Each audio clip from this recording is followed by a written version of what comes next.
Story 1. I'd heard tales about Campfire Creek, but I was eager to test my mettle.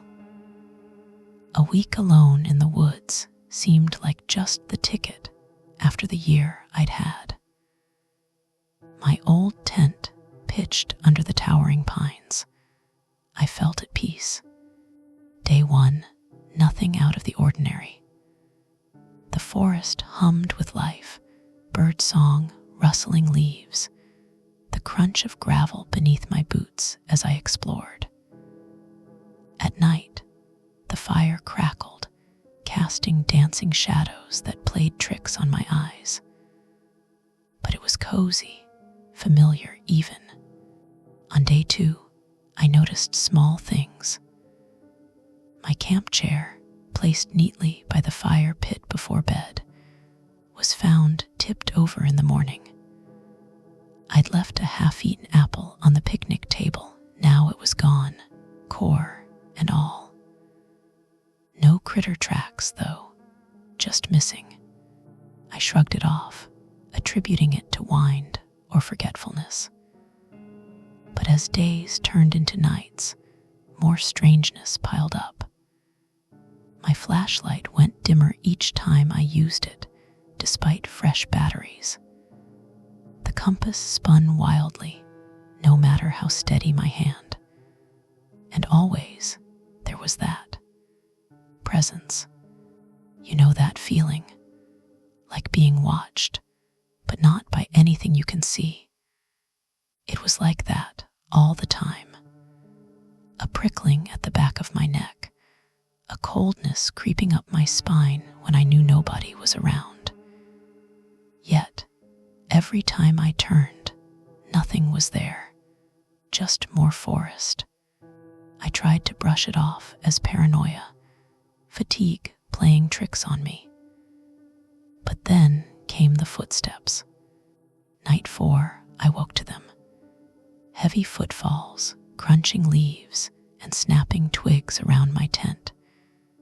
Too big for a deer, too purposeful for an animal. They'd stop suddenly, only to start again from another direction. I huddled inside, heart pounding. No, thudding against my ribs, listening as they circled me like a predator. I couldn't move, couldn't breathe until finally they stopped. Silence hung heavy, thick as fog.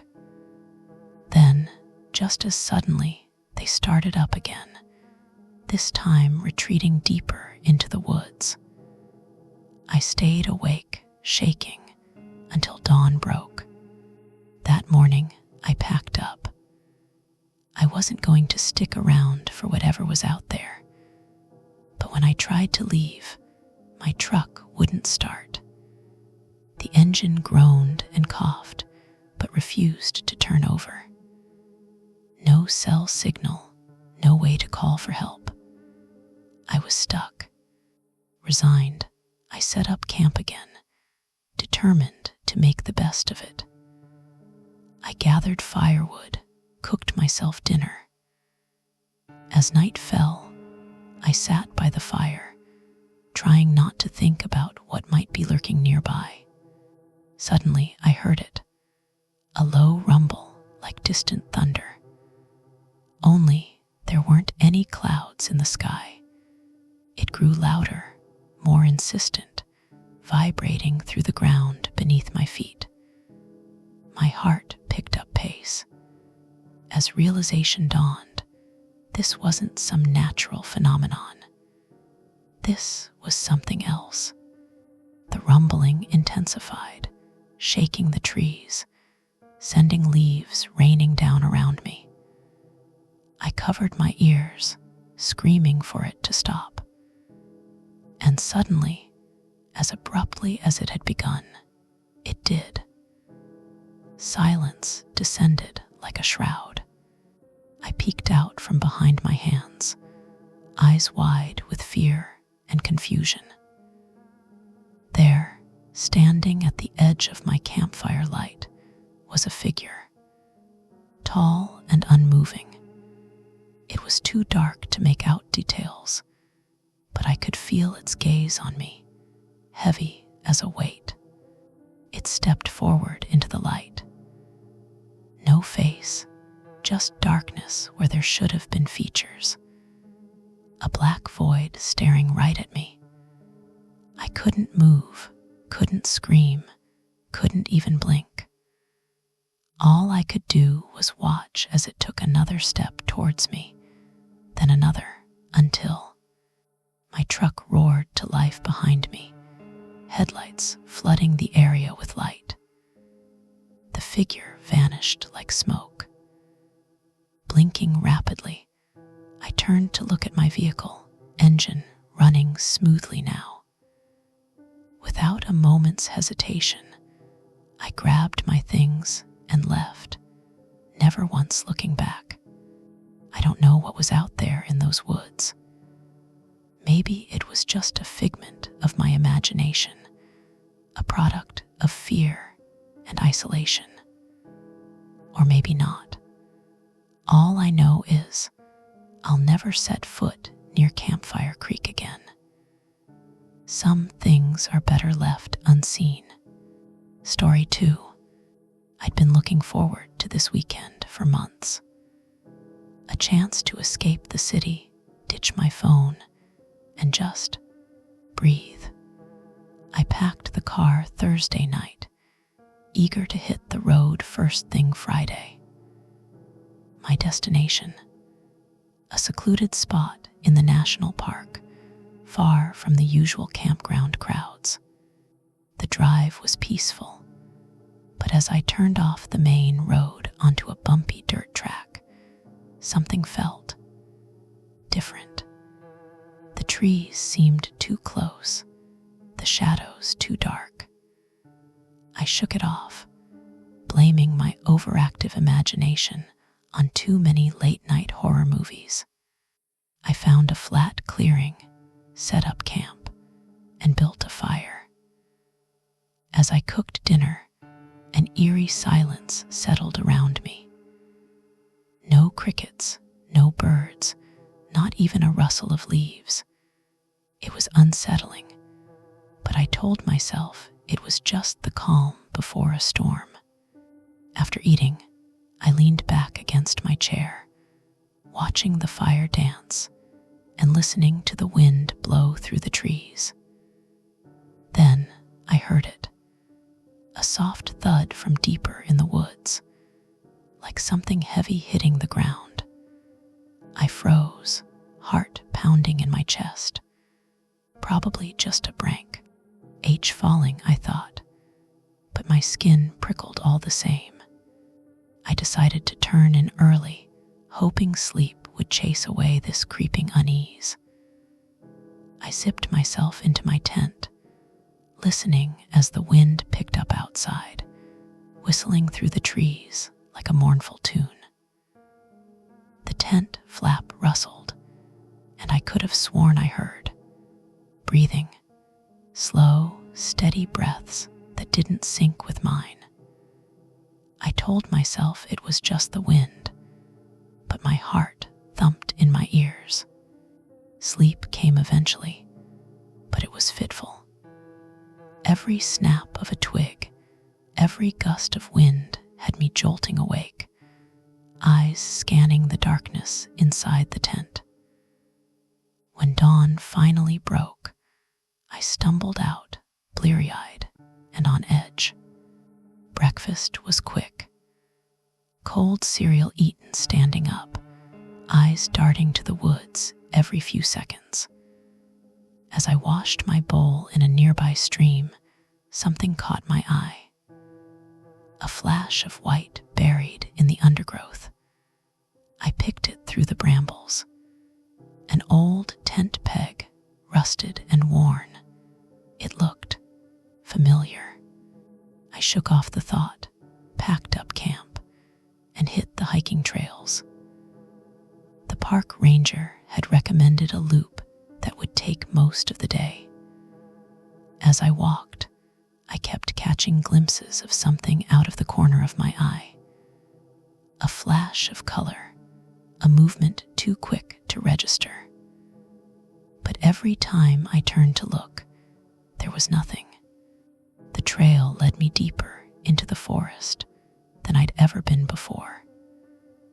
The trees here were ancient, their gnarled roots snaking across the path like veins beneath skin. It felt wrong somehow, this place untouched by human hands for so long. An unnatural stillness hung heavy in the air, as if the very atmosphere was holding its breath. I rounded a bend and stopped dead in my tracks. There, tied to a tree with frayed rope, was another tent peg. The same one I'd found earlier, or its twin. A chill ran down my spine, but I pushed on, determined not to let this weirdness spook me. The rest of the hike passed in a blur of eerie quiet and creeping dread. Each time I saw something out of the corner of my eye, it was another tent peg, always tied to a tree with old, frayed rope. By the time I made it back to my car, my heart was pounding, and my skin was clammy despite the cool air.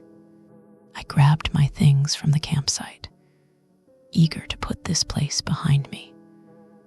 But as I packed up the last of my gear, something stopped me cold. A faint outline on one of the tent poles. A faded drawing, barely visible now, but unmistakable all the same. It was a face, twisted and grotesque, with 2 words written beneath it. "Don't leave." A shiver ran through me as I remembered where I'd seen that tent peg before. In an old photo album at my grandmother's house. She used to tell stories about this park, warnings against going too deep into the woods. Stories, she said, were passed down from her own mother. As I drove away, leaving that eerie silence behind, I couldn't shake the feeling of being watched, of something unseen following me, its breath hot on my neck. And for the first time in my life, I understood what real fear was. Not the kind you see in movies or read in books, but a primal, bone-deep terror that leaves you questioning everything. I never went back to that park again. But sometimes, late at night, when the wind howls through the trees outside my window, I swear I can hear it. That soft thud from deep within the woods. And I know, without a doubt, that something out there is waiting for me, waiting for us all. Story 3. I've always loved camping, the simplicity of it all. Just me, my tent, and the great outdoors. So when I decided to spend a week at the secluded Whispering Pines campground, I thought I'd hit the jackpot. It was early September, the weather perfect, and the place almost deserted. The first few days were idyllic. I'd wake with the sun, make coffee on my camp stove, then spend hours hiking or fishing by the lake. Nights were spent under a blanket of stars, the crackle of my small fire keeping me company. But as the week wore on, things started to change. It began subtly. Little things that might not have raised an eyebrow anywhere else, but seemed wrong in this quiet, isolated setting. Like the way the birds would fall silent at certain times of day, only to start up again once I'd moved away from where I was sitting. Or how my flashlight would flicker and die whenever I shone it into the dense thickets around my campsite, even though the batteries were new.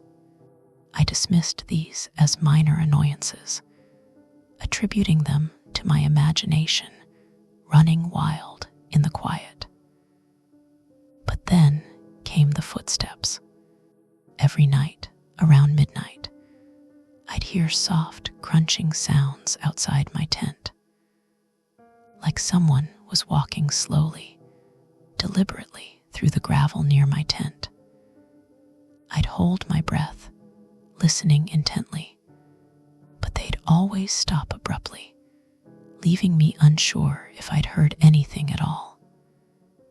It wasn't until the fourth night that I finally gathered the courage to unzip the flap and peer out.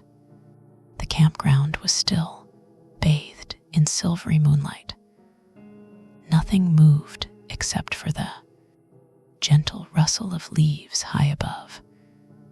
No sign of anyone or anything. I convinced myself it was just animals foraging at night, my mind playing tricks on me. But as I zipped the tent back up, a small pebble tumbled down from the roof, rolling off onto the ground below. That's when I noticed it. A single, perfect footprint pressed into the soft earth near my tent flap. It was large, much larger than any animal I'd seen around here. And there were no others leading up to it or away from it. Just that one solitary print. Fear started to gnaw at me then, but I tried to rationalize it. Maybe a hiker had passed by in the night. But why would they only leave one footprint and never walk off again? My mind spun with questions, each more unsettling than the last. The next morning, I decided to pack up and leave early. This place was getting to me, filling my head with crazy thoughts. As I rolled up my sleeping bag, I heard a soft thud outside, like something had fallen from a tree. Stepping out of the tent, I saw a small, worn wooden doll lying on the ground near where I'd found the footprint. It was nothing special. A simple carving of a girl with long hair and button eyes. But there was something about it that sent a shiver down my spine. I picked it up, turning it over in my hands. It felt old, ancient even. And as I examined it, I realized one of its button eyes was missing. I should have left it right then, walked away without looking back. But instead, I found myself drawn to the dense thicket where I'd seen the light flicker out each night. Holding the doll tightly in one hand, I pushed aside the low-hanging branches and stepped inside. The air grew colder, heavier somehow. The birds fell silent once more, and that's when I saw it. Another footprint, larger this time, pressed deep into the soft earth beneath my feet, and beside it, a small pile of bones. Bird bones, judging by their size. A cold sweat broke out across my skin. I knew I should turn back, get out while I still could. But something held me there, some unseen force drawing me further in. I took another step, then another, until the world around me seemed to fade away entirely. That's when I heard it. A soft, rhythmic tapping sound coming from somewhere ahead. It was steady, deliberate, like someone was rapping their knuckles against wood or bone.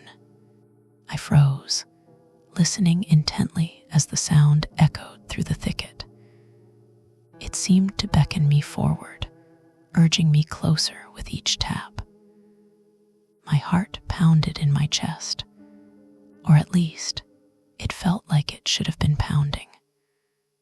But there was no hammering, no racing pulse, just a calm, steady beat matching the rhythm of the taps. With each step deeper into the thicket, the tapping grew louder, more insistent, until finally I stumbled upon its source, an old wooden shack, half hidden by vines and overgrown weeds. The sound was coming from inside, echoing through the thin walls like a macabre metronome. I approached cautiously, my breath fogging up in the frigid air. There was no door, just a gaping hole where one should have been. Peering inside, I saw nothing but darkness and more of that eerie tapping. Summoning every ounce of courage I had left, I stepped into the shack. My eyes slowly adjusted to the gloom, revealing an old wooden table in the center of the room. And sitting atop it, the source of the tapping, another one of those wooden dolls, identical to the one clutched tightly in my hand. But unlike mine, this doll had both its button eyes intact, and they seemed to be staring straight at me, accusing me for some unknown transgression. As I watched, horrified, the doll's head began to sway gently back and forth, its button eyes never leaving mine. That's when I felt it. A cold breath against the back of my neck. A presence behind me, so close I could almost feel it breathing down my spine. I froze, unable to move, unable even to scream as terror gripped me in its icy embrace. Then, as suddenly as it had begun, the tapping stopped. The doll's head stilled, its button eyes staring blankly into space. And I knew whatever force had been drawing me in, compelling me forward, was now satisfied. It had gotten what it wanted. I turned slowly, my limbs heavy and stiff, to find myself face to face with another of those wooden dolls. But this one wasn't empty-eyed or inert. No, its button eyes were wide open, staring at me with an intelligence that sent shivers down my spine. And in its small wooden hands, it clutched a single, perfect pebble. As I stood there, rooted to the spot by fear and disbelief, the doll raised its hands slowly, deliberately. Then, with a soft thud, it dropped the pebble onto the ground between us. The sound echoed through the shack like a gunshot, breaking me free from my paralysis. I ran then, stumbled out of that hellish place and into the sunlight beyond. I didn't look back, not even when I heard the tapping resume behind me, growing fainter with each step I took away. Fr. Omit. I never did find out what was in those woods, what force compelled me towards that terrible shack. All I know is that I left Whispering Pines campground that day and never looked back. And whenever I close my eyes at night, I still see those button eyes staring at me, accusing me, drawing me in. And so I listen for the tapping, waiting for it to start again, because I know one day it will call out to me once more, and when it does, I'll have no choice but to answer its summons. For whatever lives in those woods wants something from me, something I can never give. And until then, I wait, listening for the tapping, waiting for the day when it comes back to claim me.